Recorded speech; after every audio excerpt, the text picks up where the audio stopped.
¿Podrá Keiko Fujimori revertir ese antivoto que le ha arrebatado dos elecciones? ¿Podrá ella convencernos, en efecto, de esta autocrítica que ha hecho ahora, de reconocer este círculo vicioso de confrontación en el que cayó su bancada en el año 2016? Veremos cómo transcurre y cómo reacciona el electorado que hoy la coloca, en efecto, en el segundo lugar de las preferencias. Más adelante, en unos segundos, vamos a compartir con ustedes algunos otros resultados de esta encuesta de Ipsos, pero nos enlazamos de inmediato con el exministro, pero además postulante al Parlamento. Es el primero en la lista de Victoria Nacional. Acompaña al candidato a la presidencia George Forsyth, Jorge Nieto Montesinos. Señor Nieto, muy buenas noches y gracias por atendernos.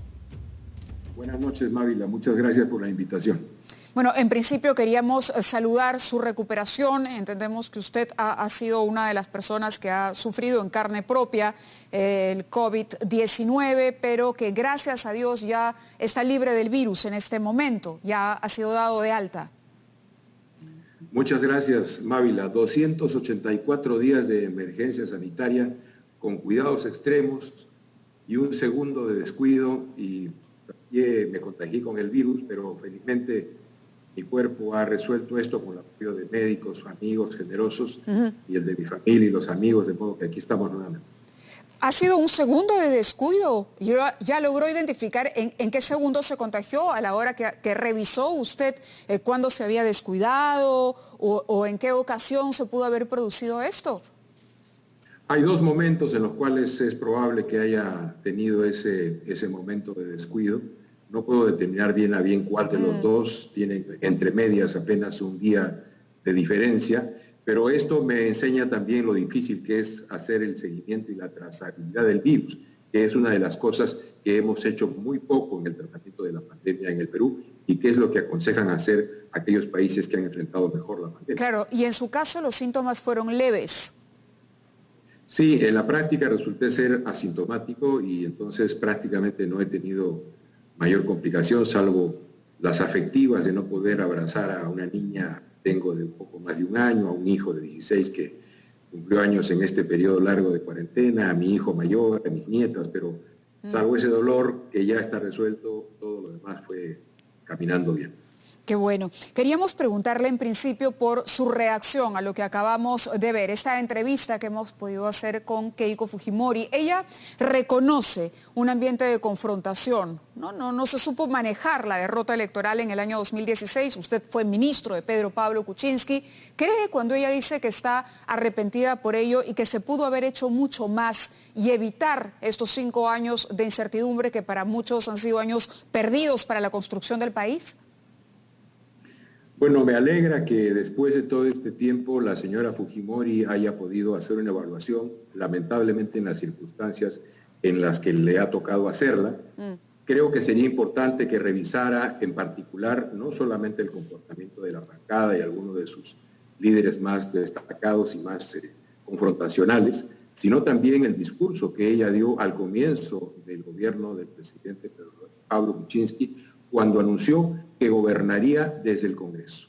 En la medida en que ella revise ese discurso que fue dicho por ella con gran convicción, creo que estaremos entrando verdaderamente en una autocrítica muy saludable para el país. Y yo quisiera creer que efectivamente está viendo que esta situación de confrontación, ella tuvo un rol muy importante, se hicieron los esfuerzos para poder lograr una conversación y una comunicación, finalmente entren, digamos, en el ámbito de la conciencia suya y la de su partido. Yo debo recordar que tanto en el fenómeno del niño costero, cuando me tocó a mí coordinar la acción del Estado, establecimos un vínculo con su partido y con ella misma para poder apoyar damnificados en el norte del país.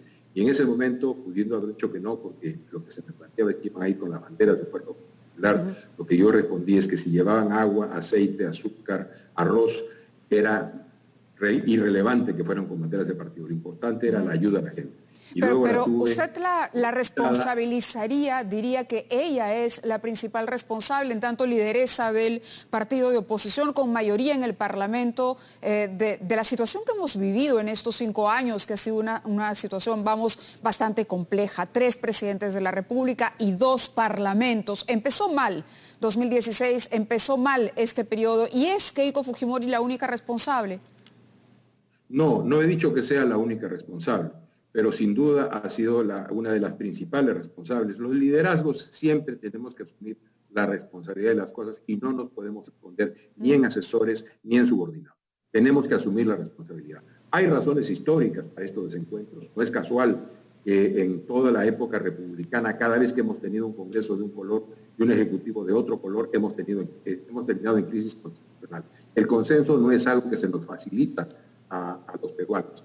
Pero claro, es muy bueno que empecemos reconociendo nuestros errores, porque eso nos permite mirar de otra manera el futuro. Sí, lo que nos dice es importante y vamos a retomar esto de la relación o la necesidad de contar con una bancada y con colaboradores políticos en el Parlamento. Pero vayamos a la polémica que ha protagonizado George Forsyth esta semana. El candidato de Victoria Nacional renunció, usted lo ha calificado como un gesto político, a participar de la franja electoral. Él dijo, no es momento de gastar en propaganda, sino de invertir todo ese dinero en la lucha contra la COVID. Una vida vale más que cualquier campaña publicitaria. Sin embargo, hay quienes han cuestionado y lo han criticado por su desconocimiento de la norma, porque esto no se trata de dinero, sino de un espacio en la franja que no se traduce, lamentablemente, en invertir ese dinero en una suma de dinero que se pueda destinar a comprar ventiladores o a comprar vacunas o a salvar vidas, porque no está normado por ello. Mávila, conozco muy bien la ley de contrataciones del Estado y la manera en la que se realizan los contratos cuando estos se firman y las obligaciones que asumen las partes en la firma de los contratos. Pero cuando he dicho que se trata de un gesto político, lo que estamos diciendo es hay una prioridad en este momento en el país. Y para enfrentar esa prioridad tenemos algunas dificultades. Por ejemplo, imagine usted que no solo el 1,5 millones de soles que cuesta el espacio que se le da a Victoria Nacional, porque alguien paga ese espacio, es 1,5 millones de soles. Imagínense que no solo es ese 1,5 millones de soles, sino que son los 70 millones que se le dan a los partidos para hacer propaganda electoral. Entonces la propuesta cambiaría, si me permite la interrupción, porque no sería una invitación a que no haya franja electoral, para que en efecto ese dinero se pueda, y aún así creo que cuando no está presupuestado y cuando esto ya es un dinero en la práctica gastado, que además es una obligación, el financiamiento de los partidos políticos ha sido un problema y lo hemos visto por los innumerables casos de corrupción contra los que hemos tenido que enfrentar. Entonces, con lo que ha declarado el señor Forsyth, no solamente ha expresado, demostrado un desconocimiento de las reglas de juego, sino además va en contra de una de las reformas que ha sido producto de esta reflexión que hizo la ciudadanía para luchar contra la corrupción que había en los partidos políticos, con grupos que financiaban a los candidatos, pero que luego cobraban en favores. No, Mávila, si fuera eso, hubiéramos pedido que todos renuncien. Pero como no lo podemos hacer precisamente porque el financiamiento público a los partidos es una conquista reciente en la ley electoral y es muy positivo que eso ocurra, es que se está renunciando al derecho que se tiene a llegar a ese espacio en la franja electoral para poder hacer llegar nuestras voces. ¿Cuál es el objetivo? Decirle al país, en este momento tenemos una prioridad y esa prioridad es salvar vidas de peruanos. Tenemos la pandemia en desarrollo. La ministra de Salud acaba de anunciar en un canal cercano al vuestro, que estamos ya ingresando en la segunda ola. Y ha dicho algo más. En varias intervenciones suyas en los días recientes, ha dicho que esto puede ser más complicado que lo que ha pasado. Si eso es así, entonces necesitamos concentrarnos en ello.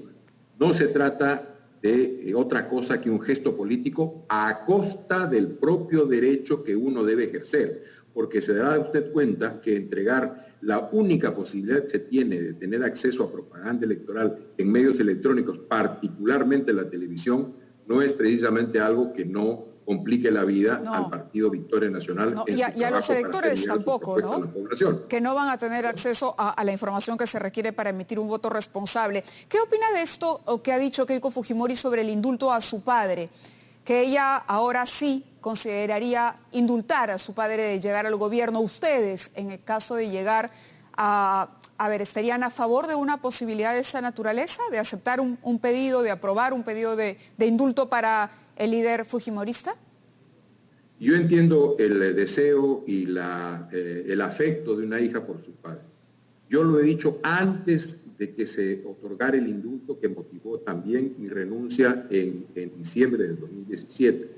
Si se trata de un indulto humanitario que tiene reglas, que tiene formas de procedimiento, ese indulto humanitario vale para el señor Fujimori o para cualquier otro detenido, pero tiene que tratarse de un indulto humanitario, no de un indulto de naturaleza política. No se trata de que yo lo voy a indultar porque si yo llego a ser presidente lo voy a indultar. No, no, no. Se trata de que si el señor Fujimori tiene hoy o hace 3 años, como hemos visto que no ha sido así, o dentro de 6 meses, como podríamos eventualmente ver, circunstancias que ameritan un indulto humanitario, nadie podría estar en contra. De acuerdo. Pero se trata de un indulto humanitario. De acuerdo, señor Nieto. Le agradezco esta conversación con nosotros y seguramente habrá más oportunidad a lo largo de la campaña para seguir discutiendo y conociendo cuáles son las propuestas de los distintos partidos antes del día de las elecciones. Muchas gracias, Magda. Muchas gracias. Buenas noches.